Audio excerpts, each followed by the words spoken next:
Sino po ang naniniwala na sinagot na ng Panginoon ang ating mga dalangin?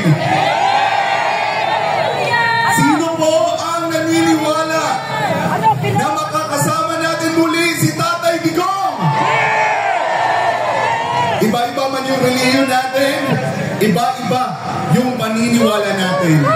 Pero dahil sa pagmamahal natin sa bansang Pilipinas at sa pagmamahal natin kay dating Pangulong Rodrigo Roa Duterte, tayo ngayon ay nagkakaisa dito sa Liwasang Bonifacio at sa iba't ibang bahagi ng bansa, at maging kasama natin ang mga OFWs na patuloy na nagmamahal kay dating Pangulong Rodrigo Duterte.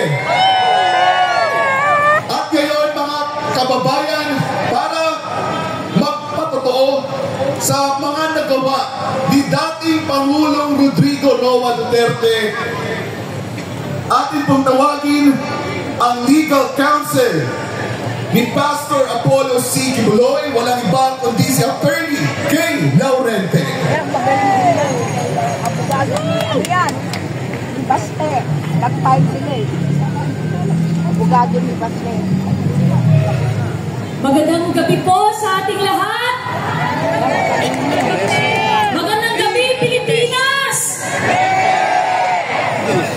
4 na araw na po tayong nagluluksa, tama?